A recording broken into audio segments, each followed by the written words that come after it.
We're talking about hidden energetic drains, how they show up, why they affect even the most powerful unions, and how to make your way through them. These are the invisible forces that create misalignment, arguments, or disconnection in a relationship, often without any clear logical cause. These hidden energetic drains are to do with your own family dynamics, unresolved karma, past lovers, or even ancestral traumas. Invisible forces that make you argue and make couples suck love out of their systems. These energies tend to surface at key moments of intimacy or expression, just as you're about to level up in love. It's not as simple as saying it's all my partner's fault, because it takes two to tango. When you love someone, you have to accept the full package, or else it's not love. The healing begins when both people say, I choose you, I see you, I am enough, and so are you.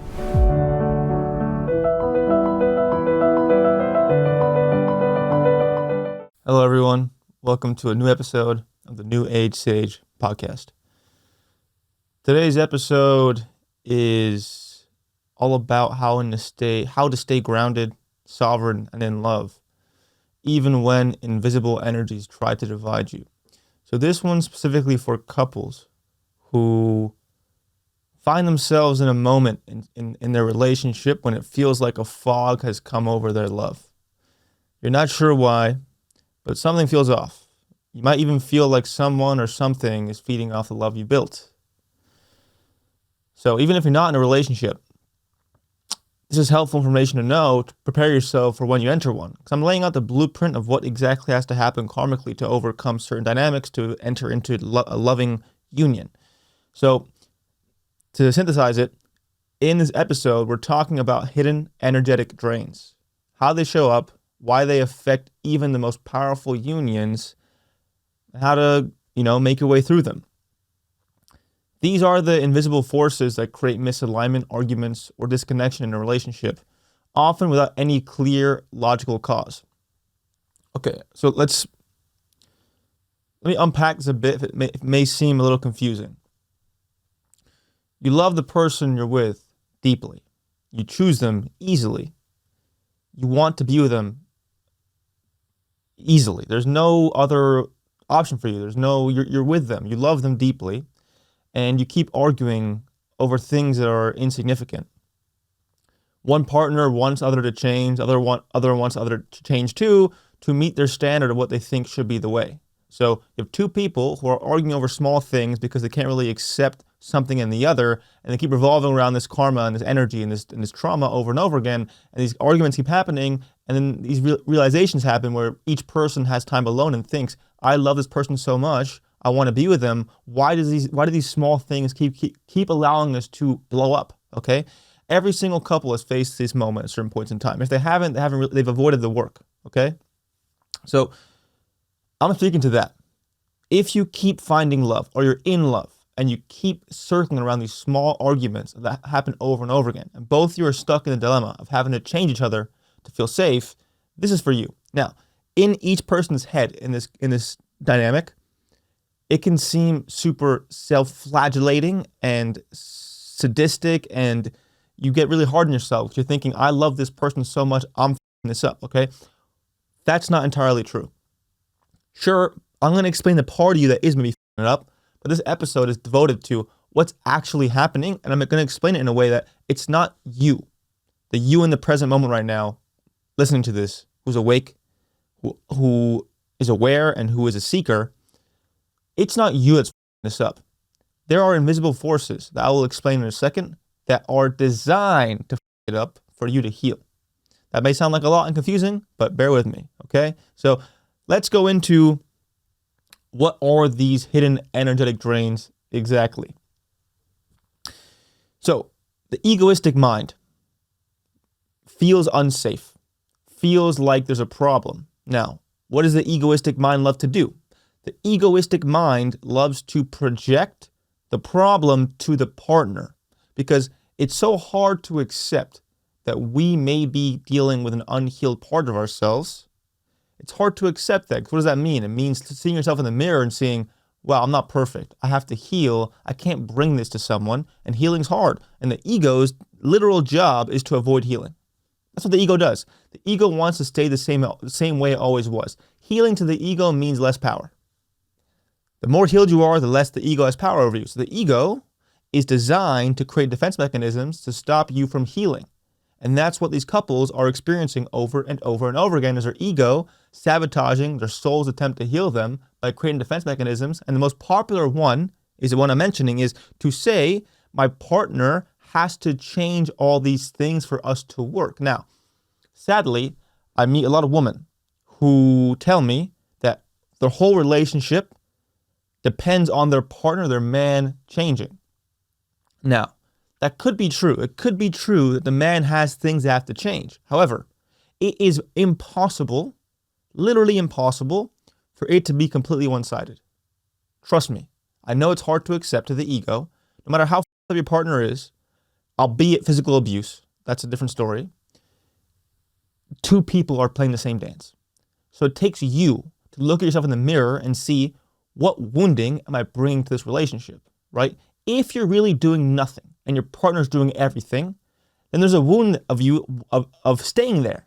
If you're staying with someone who's so problematic, that's a wound in yourself that you're bringing to the table. So I'm just making the point that this invisible forces that make you argue and make you couples suck love out of their systems, it's not as simple as saying it's all my partner's fault, because it takes two to tango, and you're two met for a certain reason, for both of you to heal your trauma and your ancestral lineage to find higher love. Okay, so most often these hidden energetic drains are to do with your own family dynamics, unresolved karma, past lovers, or even ancestral traumas.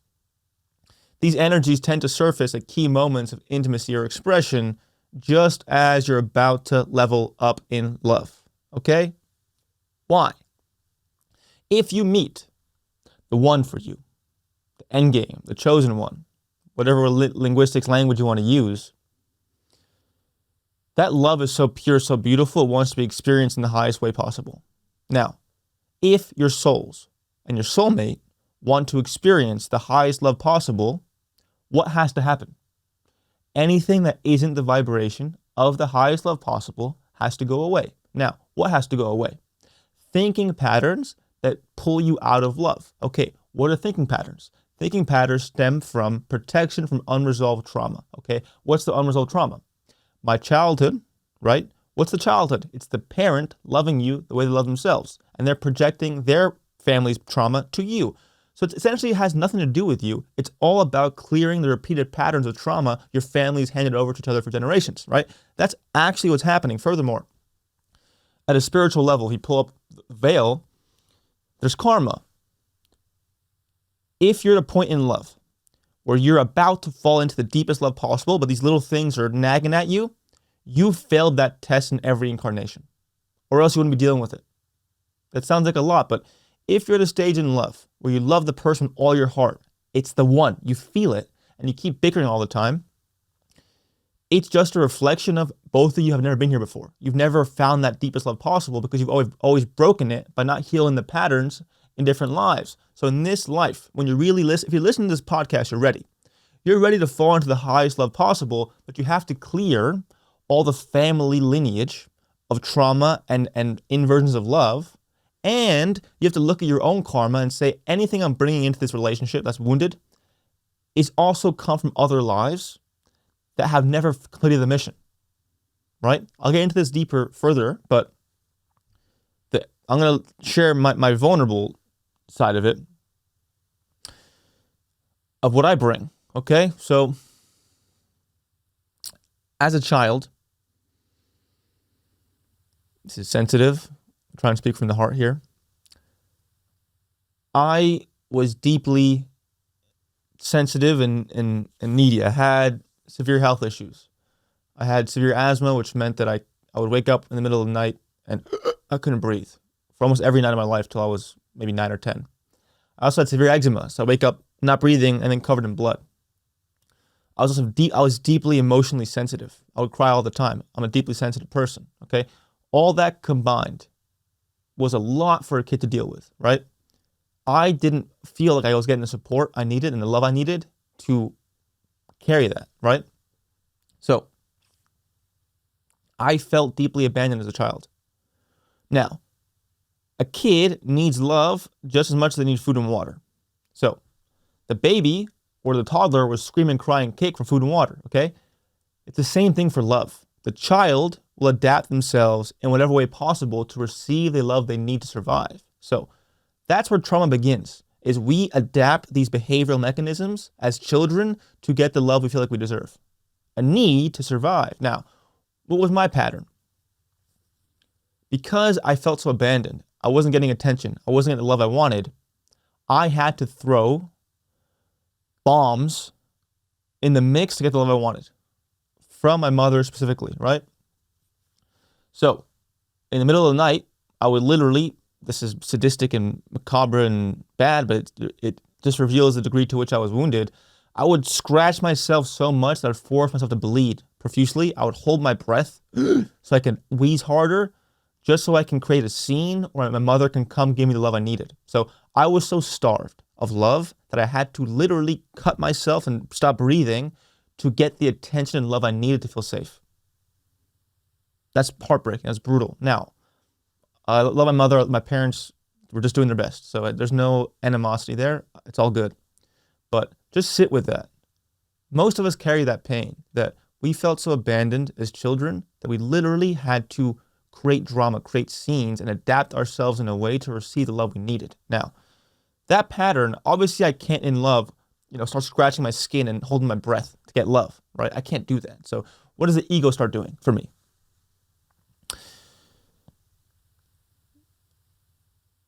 My psyche, my mind, before I'm healing it, obviously, doesn't understand peaceful love. I never had it. It doesn't understand it, right? It understands getting love from drama, from creating a scene, right? I created a scene when I scratched myself, I stopped breathing, and I was crying and screaming. So how does that manifest as an adult? My ego would take any slight deviation my partner would throw at me in her behavior. And if it was small, that wounding would make this small thing big. Because if I make a small thing big and there's an argument, I then receive a lot of attention and love and reunion. Now, I didn't know this when I was doing this. It just was a spell. I would just get reactive over small things and make a scene and then put all the problem onto my partner. Now, that's not nice. That's not kind. I was prioritizing my ego over her peace. So that, I didn't know what was going on. I didn't know why I was doing this.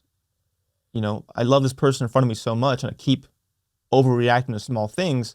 That led me to keep just beating myself up. Like, what the fuck is wrong with me? I found the queen of my dreams, and I'm being retarded, right? I was abusing myself because of that, and all that needed for grace to reach me was to understand that this really had nothing to do with me. That pattern was just what I received as a child. That was my job to break, to find higher love. And at a higher level, it was my karma to heal so I could find higher love. Now, again, to reiterate an earlier point I made, when you find your soulmate, both of you are ready to find the highest love possible, which means you have to heal anything that could invert it. So that family drama, that family trauma I brought into it couldn't survive. And every other relationship I had, it survived because it wasn't the one. When it's the one, it has to clear for the marriage and the union to be the most beautiful possible. So each partner in the soulmate union will bring their wounding to the union. Now, that's the same thing in other experiences, but in this time, it can't fly. The love is too deep for it to fly, and that makes it highly confronting, which means you're going to keep spiraling in these arguments over and over again because it has to lift. It can only lift once the wounding is addressed, seen, integrated, and healed, okay? So I'm going to ask a few questions because this stuff can feel hard, right? Who wants to face their shit? You think I wanted to face that horrible child that I had in those moments? That's not easy. That's real shit. No one wants to do that. But to help motivate you all to maybe get to that place, I'm going to ask a few questions. Do you want to experience real love? Do you want to move past the wounding and into something truly sacred? Okay? These energetic drains appear right before your highest expansion. I can promise you that. Okay? So, to summarize this section of what are these energetic drains, it's the deep pain you bring from your childhood that was just a reflection of your parents' unhealed trauma. You inherited your parents' unhealed trauma. Now, you chose that. Why? It's real get esoteric. And if you're listening to this, you're cool with that, so I'm going to do it. Your soul chose your parents as a way to trigger the wounding required for you to heal your karma. That's a lot that I don't know where that came from, but that makes perfect sense.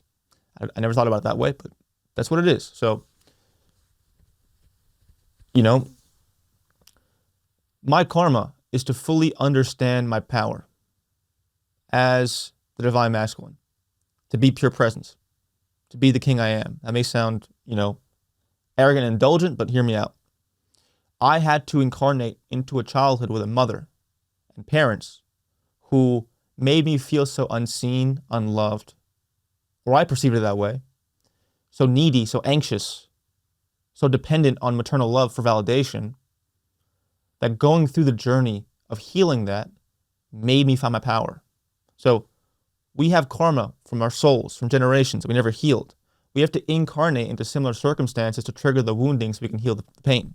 Once we heal the pain, it's over. The karma's over, right? And I've explained in other podcasts that karma is just an attachment to the ego. The ego creates karma because the ego is the lesson of this dimension, which is to think about yourself more than others, to need control over others, to need to feel happy based on what you think you need to feel safe versus what is. So you'll keep attracting karma to remind you that any energy you put out into the world based on your ego's selfish needs will hit you back in the face. Now, when there's no ego and you are the higher self, you are the pure I am state, pure awareness, there's no karma because karma can only attach to an ego. Once there's no ego, which means you have surrendered the ego to pure presence, when you stay in the I am state of pure presence, there is no karma for the ego to attach to. Now, to get to a place where you can actually be in the I am state, you have to clear all the trauma from your childhood because that's the karma. And once the karma is cleared, the pain's cleared, you can enter higher love. So when you argue with your partner over stupid things over and over again, it has nothing to do with the stupid things. It's just your karma being triggered to be healed with someone who's safe enough and loves you enough, who's willing to face these wounds and to help each other, right? When two wounded souls meet who are soulmates, both of them have to go deep in their heart to see, I am the one your soul chose to heal. I am the one your soul chose to heal with, sorry. So deep, deep compassion has to be given to the partner, saying, you finally feel safe enough to show me what's been happening. I'm not going to judge you. I'm not going to get mad at you. I'm going to be with you and have faith that you'll heal this for us. Right? Compassion is important here. Okay. I want to go now into how this is experienced differently by each gender because, I'm speaking about straight relationships here. That's what I know. These invisible forces, these energetic wounds are felt and processed differently by each gender. Okay? Let me get into why. The feminine is, for the most part, more intuitive and deeply connected to unseen realms. She often senses energetic distortions first, even before the masculine is aware of them. Okay? The divine feminine holds something called Kali energy. Kali is the mythical archetype in Tantra of a part of the divine feminine, which I'll explain is Kali is the raw primal force that annihilates anything false or ego-driven in the masculine. She represents a sacred destruction of illusion, and she protects the soul of the woman by cutting through what no longer serves. So, Kali, in her archetype, is a goddess warrior who's a savage. and she wears the skulls of men across her neck.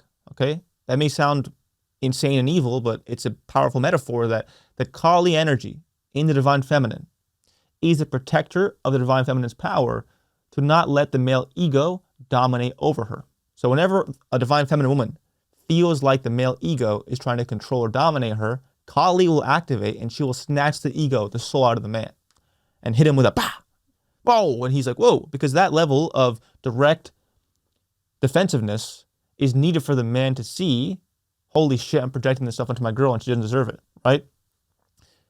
This isn't about punishment. It's a sacred correction. Kali forces truth by making sure nothing untrue can survive in love.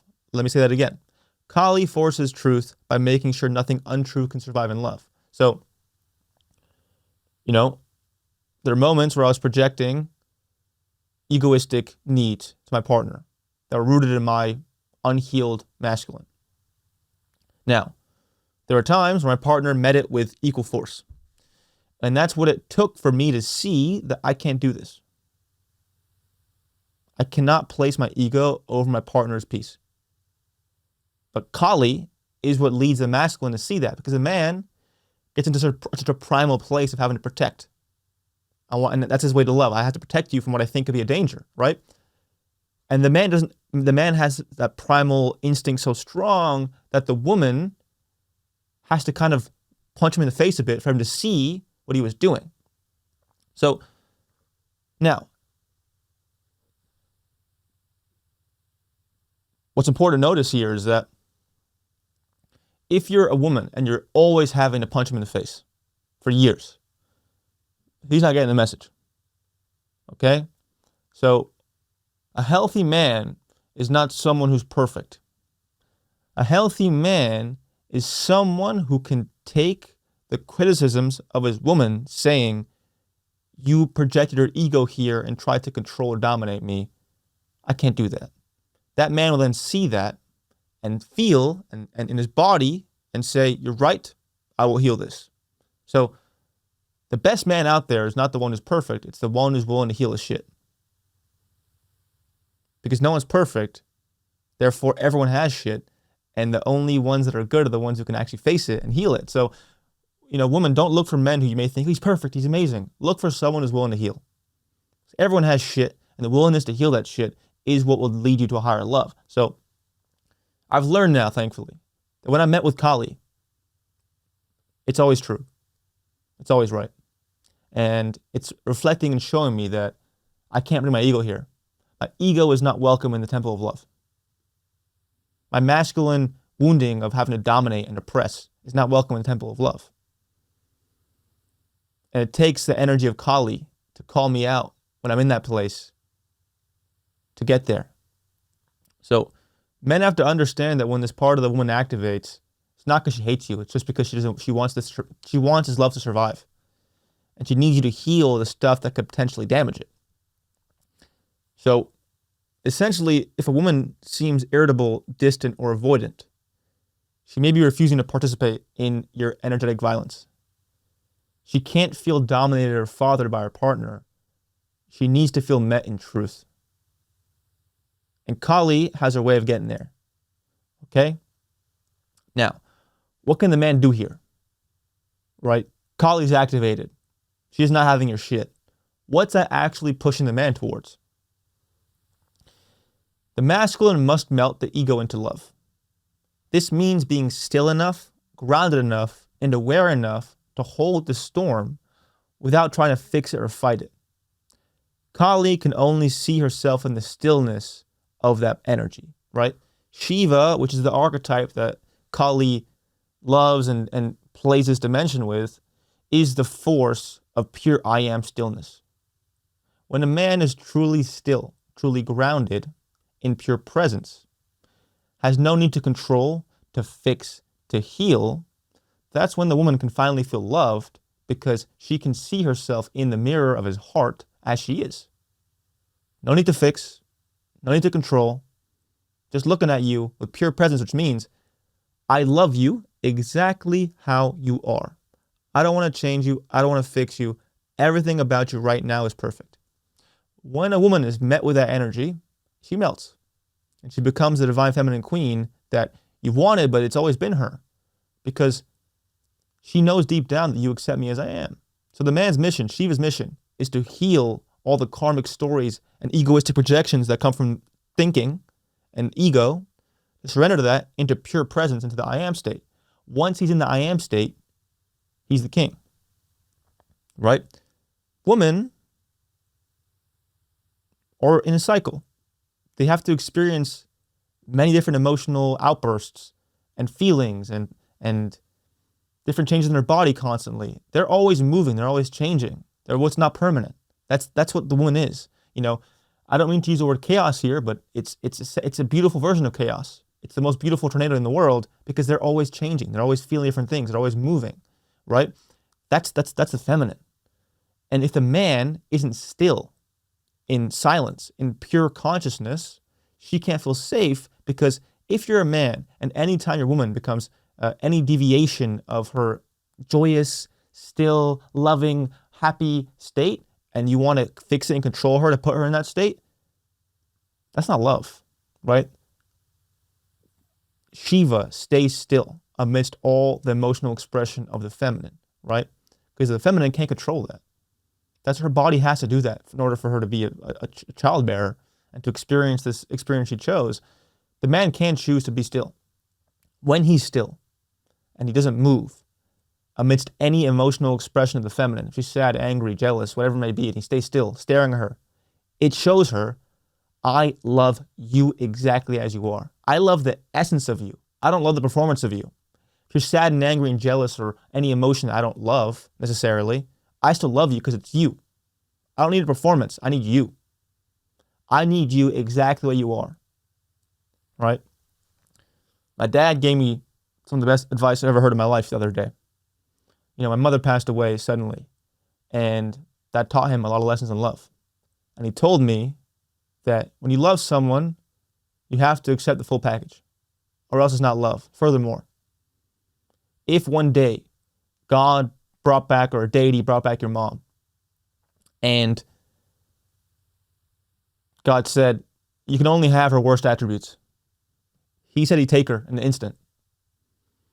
So when someone loses the love of their life, they'll accept them even if it's only the worst parts of them. Sit with that. That's what love means. That when you love someone, you understand that you loved all of them, the whole person. And the whole person is a reflection of the whole totality, even the quote-unquote bad sides of them. So when the man is still, pure consciousness, it's because he feels safe enough in his love for the woman to feel, I don't have to control, fix her, or do anything because I love her exactly as she is, right? Now, as children, women weren't met with that.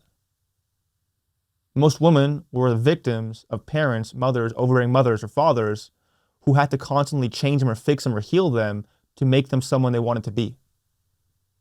So they're always met with conditional love, saying, if you don't do this, if you don't do that, if you don't change this, if you don't listen to me, if you don't bow to my need for control, then I can't give you the love you need. Now, sadly, all women experience that. That same archetypal reality of the overbearing mother and the distant father, or the other way around. Now, when that kind of woman is met with pure stillness, for the first time, she feels, I'm loved for exactly who I am. I don't have to change anything. Because when a man's thinking and moving, he's trying to control her. If he's pure stillness, his energy, his body's saying, I love you exactly the way you are. For the first time in my life, my woman, I'm in the I am state in stillness and silence for the most part. Because I love her so damn much, I don't have to change a thing.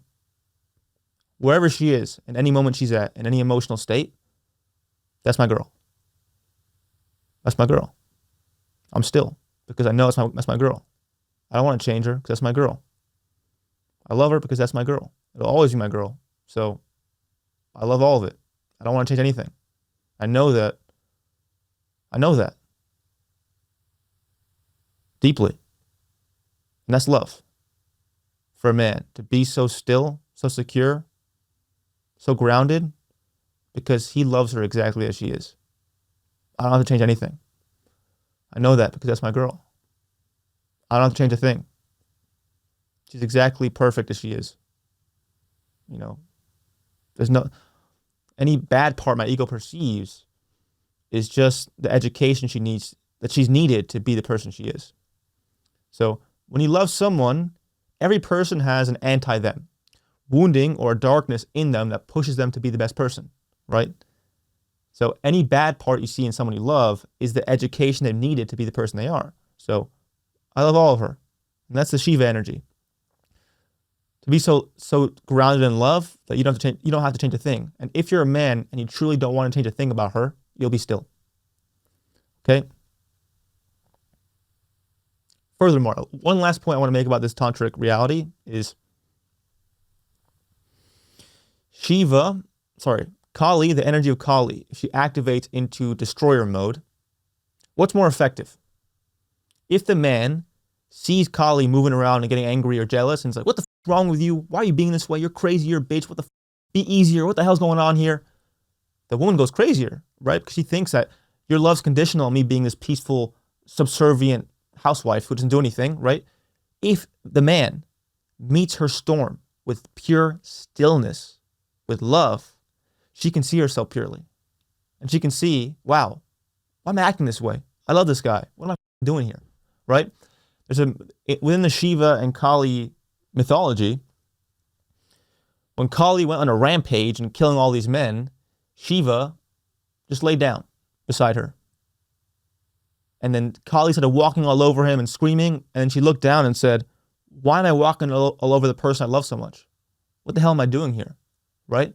The feminine needs the clarity of masculine stillness to see where they may be rooted in pain, not reactivity. Women need a rooted man, not a reactive man, because a reactive man will only add fuel to their pain, their trauma, and further ingrain it in their consciousness. A still man, a non-reactive man, will be the mirror of love she needs to see where she maybe has to heal. So far, I've gone all over the place, energetic reasonings as to why this occurs. I just went into, the tantric mythology as to what's the best strategy to deal with these moments to actually help heal each other. Now I'm going to get into the most common one that this experience manifests as is when two soul mates meet and they have to clear all the trauma, all the baggage to reach higher love. This experience often is manifested as anxious and avoidant attachment. The anxious-avoidant trap is one of the most common energetic loops in a relationship.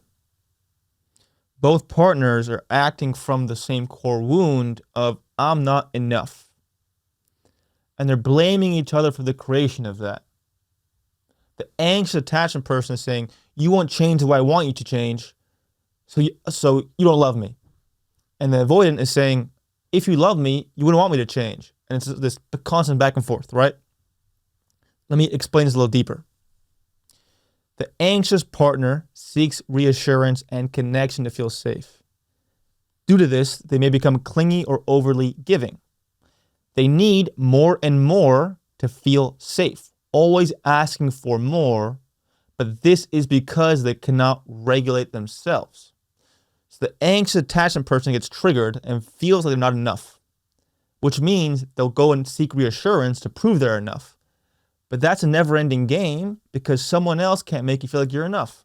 So the anxious person is running after the avoidant person, thinking, you have to show me I'm enough, but the avoidant person can't ever show them they're enough if they don't believe it first, okay? The avoidant hurts too much when this happens because it makes them feel like they're not enough, right? If the anxious person is saying, you have to do this, this, this, and this for me to love you, I need more and more, the avoidant's like, why do you have to change me if you love me? You should love me as I am. Why are you asking for all these things? I love you, I choose you.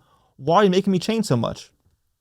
And the anxious person has to have compassion for the avoidant person, which is like, if they love me, why do they want to change all these things about me, right? Then because it's so overwhelming, the avoidant seeks space to feel safe.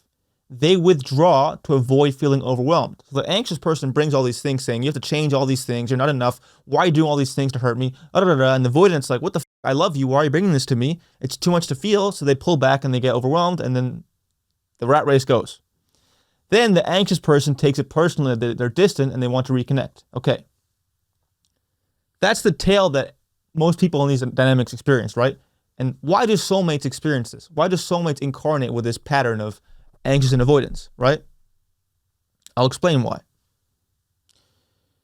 Both people feel like they're not enough, and they're also afraid of losing each other deep down.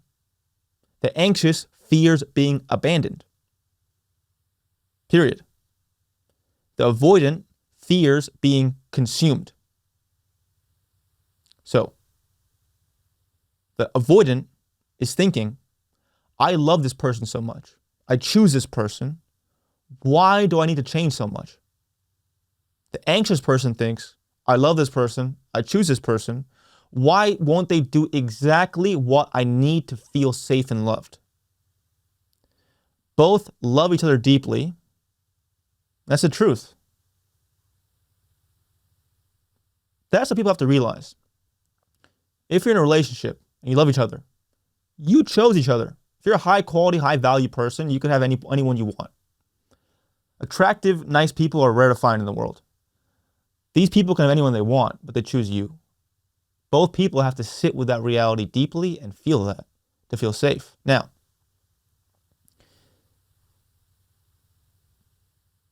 to actually fix this dynamic, the anxious person has to learn to meet their own needs and to feel like they're enough by themselves. That's the ultimate solution. The avoidant person is just showing you that I can't be your self-esteem. I love you, and that's all I can do. I can't give you the confidence you need. But the anxious person has to meet such terror, such pain from their childhood to overcome that. They keep refusing to do that and keep putting on their partner. So only when the anxious person starts doing the work to feel like they're enough and refusing to make the partner be a part of it, that's when the avoidance stops running. Because now that anxiously attached person has done the work to be safe, right? And once that anxious person doesn't need to change the partner all the time, that partner can finally feel like, oh wow, I'm loved. Okay? The healing begins when both people say and feel, I choose you, I see you, I am enough and so are you. When both partners surrender into this reality, into this presence, all the karma burns away, right? The avoidant has to feel, I've always been enough. I love this person so much. Let me sit with that and feel that. The anxious person has to be like, I've always been enough. I love this person. They love me. They wouldn't love me if they didn't think I was enough. That's the truth. Both the anxious and the avoidant person have to realize that they love each other. And if they love each other, then they're enough, okay? So, this is a delicate balance though, okay? The anxiously attached person essentially makes small things into big things. That's what they do. They're so bad at self-regulating that any small thing will mean opportunity to gain that validation back, right? So the anxiously attached person has to look at themselves and say, am I making a small thing into a big thing? Okay? Now, on the other side, the avoidant has to know when they're making a big thing a small thing. Both are the same bullshit, right? This is what frustrates me. The anxious person blames the avoidant person. The avoidant person blames the anxious person.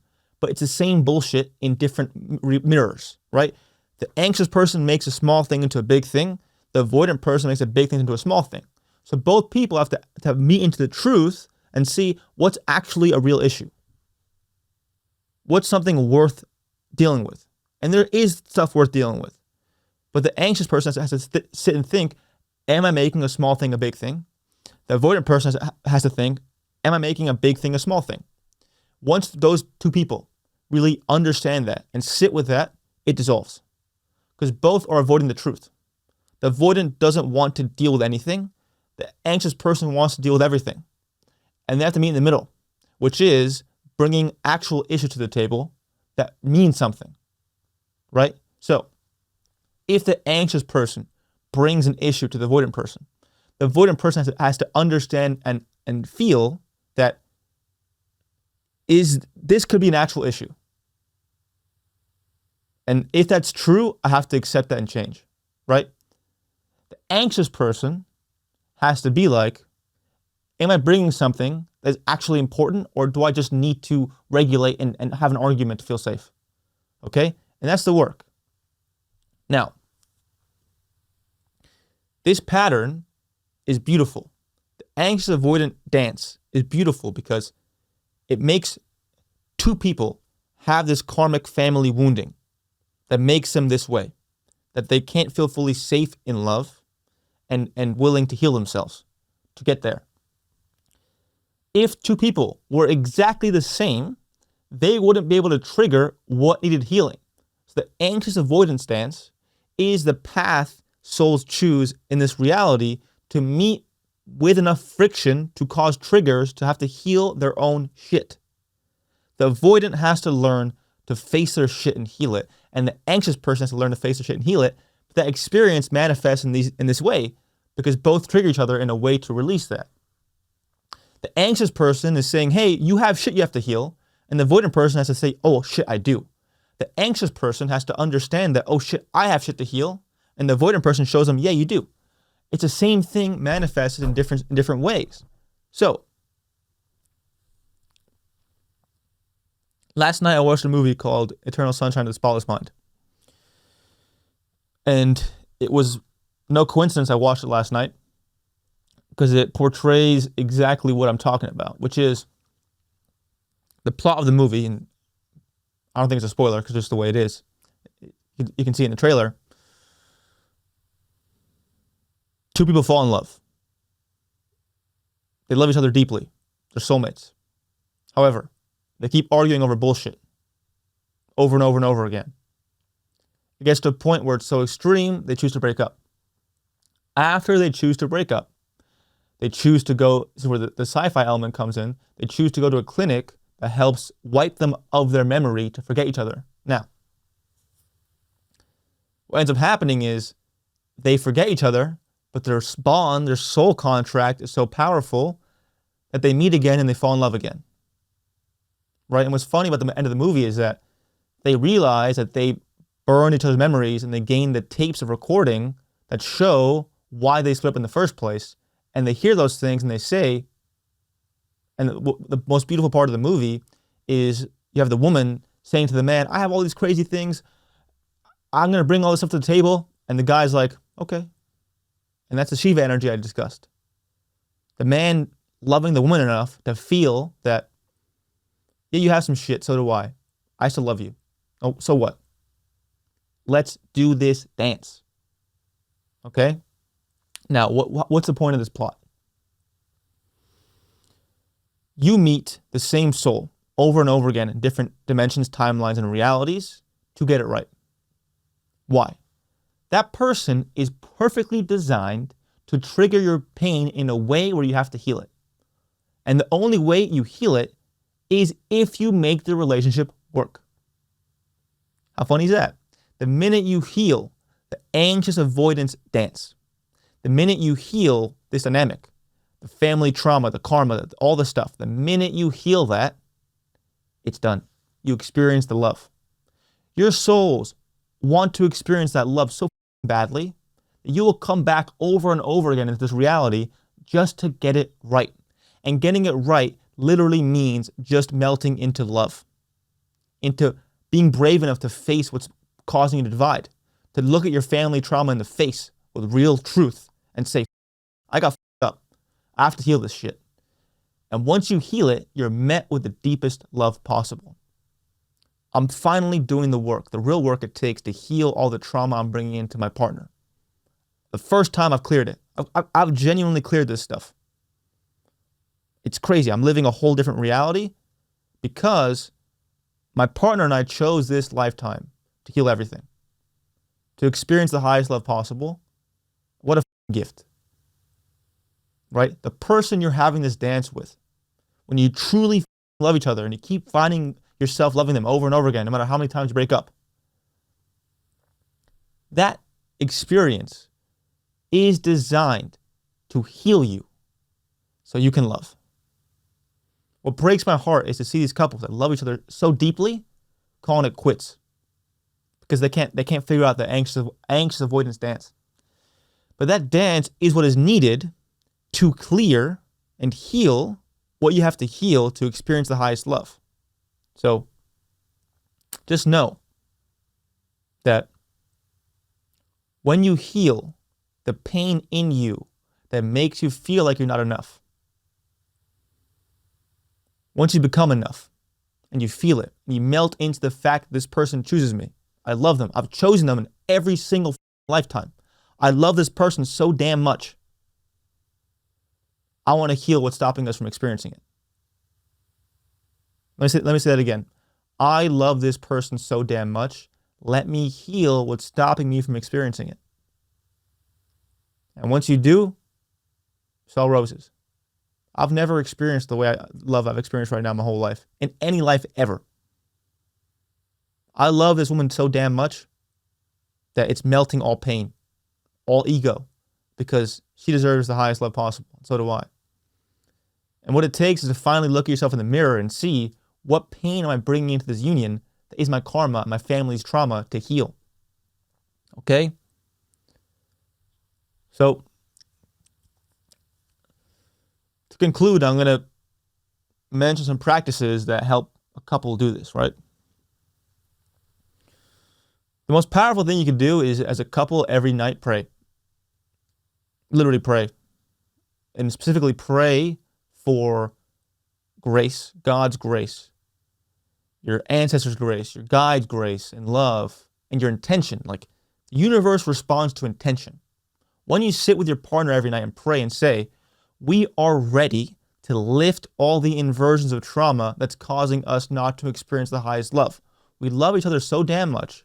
We're so ready to heal this stuff because I love her so much. I want to experience it to the highest level. I want a family. I want all this stuff. The universe responds to that. Most people are addicted and stuck in patterns of trauma and pain because they like it. They want it. Once you're at a place where you're like, I don't want this shit. I love this person. Let's heal it. And you tell it to the universe, to God, it'll give it to you. The universe hands you what you want, right? But most people want divisiveness because they're not ready to heal what's causing it. If you're a couple that's always fighting, you're just not facing what's causing you to fight, which is your own trauma. Once you heal it, it lifts. So as a couple, every night pray and ask God, universe, your guides, source, for grace to lift what's not causing you to love. It's real, it's effective, okay? Another one is, if you're a man especially, and woman, you got to ground. Because all moments of separation are just triggers caused by the ego to create thinking patterns that are rooted in fear and judgment. If your energy is truly grounded, you go to the grass, you do breath work, you meditate, you're strong enough in your body to ward off any thoughts of fear. Being grounded is being present. When you're present, you're more likely to not believe the fearful thoughts, okay? Next, once you recognize any pattern or attachment to a parent that's rooted in pain, or ex-partner, or some other lifetime, you need to cut the cord of that experience, right? I love my mother. I love my father. I love my sister. I cut any cords from them that give me the experience of trauma and separation, right? I still love them. I have the relationship with them. I'm cutting the traumatic contracts and cords I have with them that created the pain I have in my body. I've healed it. It's done. I don't want that experience anymore, right? Lastly, stay vigilant about not entertaining stories of unworthiness or fear in your mind when it comes to love. Anytime you try and convince yourself that you're not enough for this person, stop thinking that way. Go back to the heart. Anytime you go into fear of how you may lose them, go into the heart. I said lastly many times. This is the actual final concluding point. I believe Christ consciousness is one of the most powerful forces in the universe. Why? What did Christ bring? I'm not Christian. What did Christ bring? Christ is the embodiment of radical compassion. Once you have radical compassion for what you've been through and what your partner's been through, it melts. The minute you judge your partner for being weird and crazy and not enough, you lose the game. Yes, you have to heal what's causing the inversions, but you have to have so much compassion for what your partner's been through to have the pain they have. Now, it's not yours to fix. You have to be strong enough to not absorb their shit, but you have to be compassionate enough to understand what they've been through and see that. See the broken child in them rather than the person in front of you. And that's what Shiva does to Kali. He's grounded enough in his expression to feel the pain of the feminine and what she's been through, and not to take it personally, because that wounding has to be healed and can only be healed through the mirror of love. Okay? I want you all to repeat a mantra after this podcast when you're facing these moments of separation. I am the light in which this dissolves. I am the light in which this dissolves. I am the light in which this dissolves. This is the karma, the family trauma. You are the light in this incarnation where all that goes away. Okay? When you stop leaking energy through defense, fear, or the need to fix or change your partner, you become the sanctuary where love can rest. That's the real spiritual protection. Yes, you can ask God, your guides, for help, but the real work is to stop having to fix and change your partner, to fear them, to defend yourself constantly. Once that all goes away and you become love, the game's over. Thank you all. It's a deep one today, and I'm speaking to it because I'm going through it. And I can tell you that there's genuinely a rainbow on the other side. Thank you.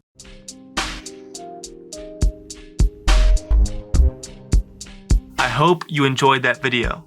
If you want to watch more content, please click this video right here and don't forget to subscribe right here. Thank you.